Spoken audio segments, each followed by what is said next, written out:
Salut tout le monde, bienvenue sur Crime et Châtiment. Alors nouveau décor puisque je ne suis plus à Lille à cause du confinement, je suis chez mes parents. Donc pour tous ceux qui avaient vu un petit peu les IGTV, vous reconnaissez un petit peu les murs derrière. Aujourd'hui on va parler d'un sujet un peu particulier puisque c'est vous qui l'avez choisi. J'avais mis un sondage sur Instagram, d'ailleurs je vous invite très fortement à aller suivre cette page pour avoir toutes les petites infos. Où en gros je vous demandais quel sujet vous vouliez pour cette semaine entre soit des faits divers, un tueur en série, disparition et meurtre. Et en gros, vous avez été un peu nombreux quand même à répondre, merci d'ailleurs. Et les résultats étaient assez équivalents entre disparition et meurtre. Du coup, aujourd'hui, on va parler d'une des affaires les plus connues en termes de disparition en Corée du Sud, celle des Frog Boys, où comment 5 garçons âgés de 9 à 13 ans ont mystérieusement disparu en plein jour et qui ont été retrouvés que 11 ans après.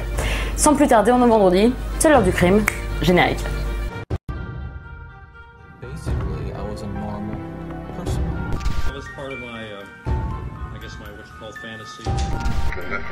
Morning. She's 8 months pregnant. My gun was under the seat.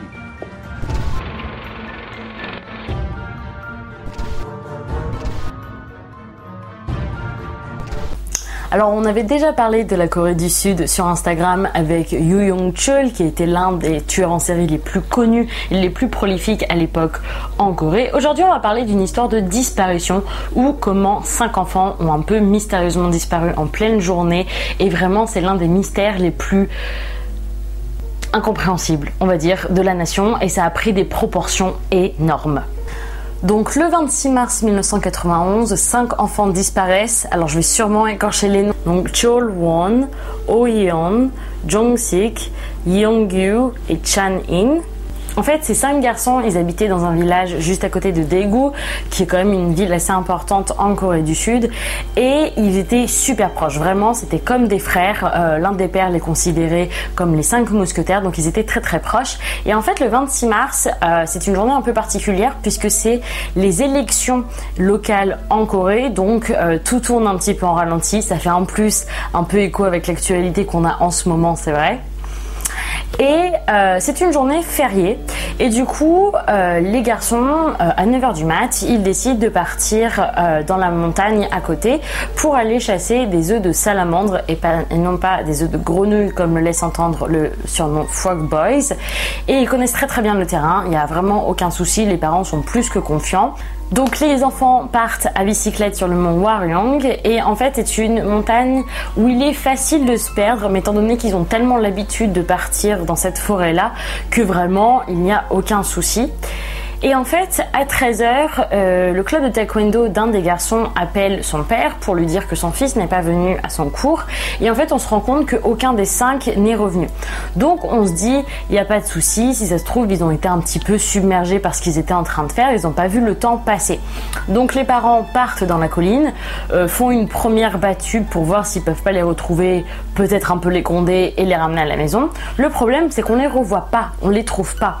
Et en fait, sur cette colline, très important d'ailleurs, il y a un étang, une base militaire et un champ de tir militaire. Et ça c'est très très important pour la suite. Étant donné que c'est la journée des élections donc, tout tourne un petit peu au ralenti. La police au début ne prend absolument pas au sérieux la plainte des parents. Ils leur disent attendez qu'ils reviennent, etc. Et là les parents sont quand même un peu frustrés et surtout assez paniqués et du coup ils aiment pas du tout le fait que la police insinue que leurs enfants sont en fugue et ils forcent un petit peu la main, surtout quand on sait que en cas de disparition les premières 24 heures sont quand même le moment le plus important dans la recherche des personnes. Et du coup la police accepte, branle-bas le combat, ok on a 5 gosses qui sont perdus dans la nature, on ne sait pas du tout où ils sont. Et les nouvelles vont aller super vite, c'est-à-dire qu'en 2 jours, toute la ville de Daegu va être au courant et en 1 semaine, ça va être carrément à l'échelle nationale. Vraiment, tout le monde sait qu'on est en train de rechercher des enfants. Et les moyens mis en œuvre sont vraiment colossaux. Ils prennent cette affaire vraiment très au sérieux, c'est-à-dire qu'il y a plus de 300 000 personnes qui organisent des battues sur le mont Hwaryong, mais également sur les lignes de chemin de fer, dans les arrêts de bus, dans les réservoirs, dans l'étang, etc. pour retrouver les enfants. Et puis, quelques chiffres quand même, c'est 8 millions de tracts qui ont été distribués. Il y a des entreprises et des particuliers qui ont levé plus de 42 millions de won, ce qui est à peu près l'équivalent de 35 000 $ $, à l'époque, et pour justement remercier quiconque aurait des informations ou s'agissant ce qu'il est advenu des garçons ou même s'agissant de leur localisation tout court. Dans les écoles, on a également lancé avec les professeurs et les élèves le programme Find the Frog Boys pour justement vraiment les retrouver encore une fois. Leurs visages sont imprimés sur les barquettes de lait. Vraiment, c'est une ampleur vraiment nationale. C'est très très important. Je suis pas très sûre qu'on ait déployé de tels moyens en France pour retrouver des enfants comme ça. Si, avec Maëlys. Et les parents vont quitter même leur emploi pour justement sillonner un peu le pays et retrouver leur fils. Alors, peu de temps après la disparition, les parents ont reçu un appel qui leur disait grosso modo: j'ai vos enfants, ils vont bien mais ils sont très malades, il y en a 2 d'entre eux qui sont vraiment au bout de leur vie, et il leur a donné une somme d'argent ainsi qu'un lieu pour lequel se retrouver. Seulement, vous en doutez, parce que sinon il ne resterait pas tout ça de vidéos à regarder. C'est une farce, en fait une vraie farce, il n'y a absolument personne et du coup les espoirs des parents commencent un petit peu à s'effondrer. La montagne continue d'être fouillée pendant plus d'1 an seulement, on n'a pas vraiment d'indices, il n'y a rien qui puisse donner vraiment des pistes. La police a étudié plus de 500 pistes, malheureusement c'est juste des impasses pour tout. Et en fait c'est très très éprouvant pour les parents et ça je peux plus que le comprendre. Par exemple, un des journalistes avait dit que l'un des pères avait le visage quasi bleu parce qu'il prenait trop de somnifères, parce qu'il avait peur de s'endormir en fait. Et ce qui rend perplexe, c'est que le jour de la disparition des enfants, il y a un autre enfant qui n'était pas sur la colline, mais qui était non loin de là, et qui était camarade de classe avec les 5 garçons, qui avait entendu un bruit d'armes à feu, un grand cri et puis un silence. Et en fait, tout pointe sur la base militaire, sur le champ de tir, mais la police refuse absolument d'enquêter sur l'armée, peut-être avec ce système de séparation des pouvoirs dans le sens où vous vous occupez de vos affaires, on s'occupe des nôtres, mais vraiment la police refuse de fouiller un petit peu dans ce côté-là, alors que pour les parents, ça va être la solution de tous leurs problèmes. 2 ans plus tard, quand l'affaire commence à s'étouffer, c'est le psychologue Kim Gawon, qui est un psychologue criminel qui a étudié aux États-Unis, qui commence à pointer du doigt l'un des pères des enfants en disant lui il est suspect parce qu'il ne peut pas se rappeler des 3 premières heures de la disparition. Et en fait à l'époque il n'y avait pas beaucoup de psychologues criminels en Corée du Sud et étant donné en plus qu'il a fait des études aux États-Unis, on ne peut que le croire. Du coup, malgré le soutien des autres parents qui disaient c'est juste pas possible ce que vous êtes en train de dire parce qu'on peut pas et tuer son enfant et l'enterrer sous sa propre maison, et ben la police elle en a cure et elle va quand même fouiller la maison. Donc ils vont fouiller les toilettes et là ils vont trouver une paire de chaussures d'enfant et là ils vont dire oui c'est sûr c'est une piste etc.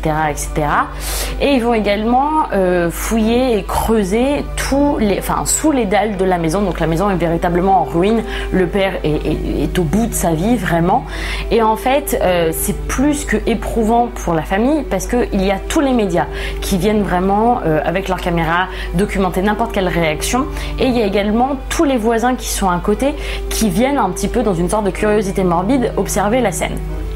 Donc bien entendu ils n'ont rien trouvé et en fait bon l'affaire s'essouffle, il n'y a pas de piste, il n'y a pas trop d'indices, on commence un petit peu à oublier les Frog Boys quand on arrive 11 ans plus tard et là vous vous doutez bien que si on vient de faire toute la partie disparition on va parler de la partie meurtre à présent parce que nous sommes le 26 septembre 2002 quand retournement de situation, un homme de 50 ans qui est en train de ramasser des glands je crois et sur cette colline et il va découvrir des vêtements et des os.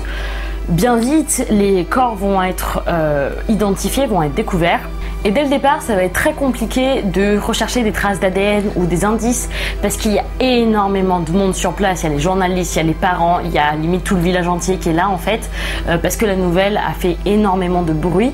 Et en fait, on retrouve les corps enlacés et la police suppose en fait qu'ils sont morts d'hypothermie, de cause naturelle donc. Et là, ça fait un peu un tollé parce que on comprend absolument pas parce que le mont est à moins de 2 km en fait de leur maison donc donc s'ils avaient froid, il n'y avait pas de souci pour rentrer.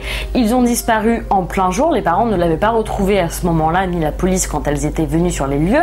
Et ensuite, ils connaissaient quand même assez bien le coin, donc c'est assez étrange de se dire ils se sont perdus et ils sont morts de froid, d'autant plus que à l'endroit où on a retrouvé les corps, on ne sait pas si c'est exactement là qu'ils sont morts, mais on suppose du moins, on voyait très bien les lumières de la ville, donc c'était facile de se repérer pour descendre la colline.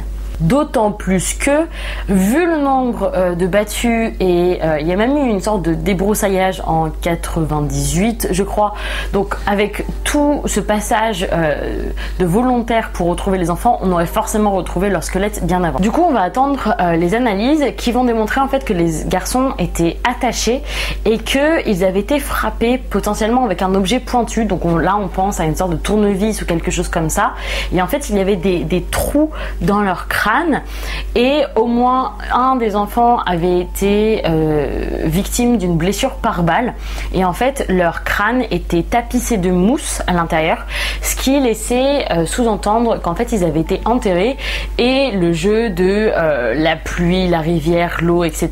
avait révélé en fait leur dépouille. Il y a quand même des choses qui sont étranges et qu'on n'arrive pas forcément à expliquer.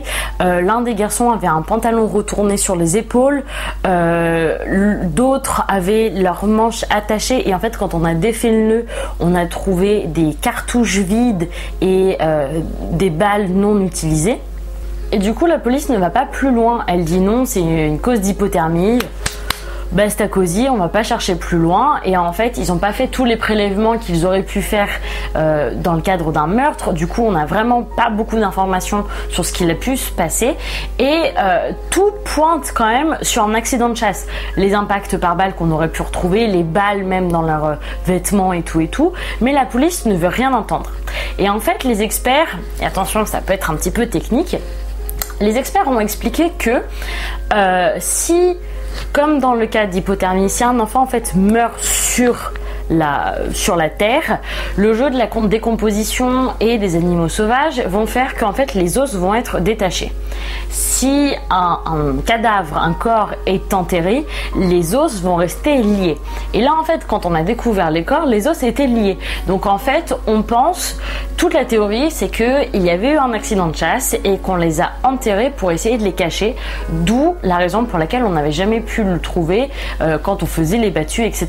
Et du coup la 50e division d'infanterie, qui donc était dans ce camp militaire, a enfin daigné donner une petite réponse en disant que bah non, c'était férié ce jour-là, du coup personne n'était sur le champ de tir. Le truc, c'est que les soldats n'étaient pas sur les champs de tir, mais rien n'empêchait par exemple un général, un officier, que sais-je, de venir s'entraîner un petit peu, et on peut penser que c'est là où le drame s'est passé, que les enfants sont passés et qu'il en avait touché un par inadvertance. Donc il n'y avait pas franchement d'intention criminelle derrière, mais si c'est le cas, si c'est vraiment cette hypothèse-là, on a quand même caché 5 corps et on a fait comme si on n'entendait absolument pas les nouvelles des parents qui demandaient où était leur enfant. En 2006, la justice coréenne a dit que l'affaire était prescrite, ça faisait déjà trop longtemps, mais la police a dit ne vous inquiétez pas, on va continuer de rechercher, mais on sent quand même que on reste un petit peu sur notre faim parce qu'on sait pas vraiment le fin mot de l'histoire de tout ça en fait. Le fait que la police ne s'est pas donné forcément à 100%, qu'elle n'a pas voulu chercher plus loin que le bout de son nez, c'est assez frustrant je pense, pour moi, pour vous, pour les parents, pour tous les autres qui ont suivi cette affaire un petit peu. Et du coup, petit point pop culture, étant donné que forcément ça fait grand bruit à l'époque, vous vous doutez bien qu'il y a eu des films coréens sur le sujet, notamment Comeback Frog Boys en 1992, donc c'était pile vraiment dans la campagne de recherche, et Children en 2011, une fois que l'affaire était prescrite. Du coup voilà, c'est la fin de cette histoire. Dites-moi ce que vous en avez pensé, si vous aimez bien un petit peu ce système interactif où vous choisissez ce que vous voulez voir pour le prochain épisode. N'hésitez pas vraiment à aller regarder sur Instagram parce que je fais souvent des sondages ou même des petites infos concernant les publications de la chaîne. Ça me fait très plaisir en tout cas de vous retrouver, faire une petite pause après ce moment sanglant sur toute la semaine d'Halloween. En tout cas, n'hésitez pas à commenter, à me dire ce que vous en avez pensé, à mettre un pouce bleu, à vous abonner, vous connaissez un petit peu tout ça.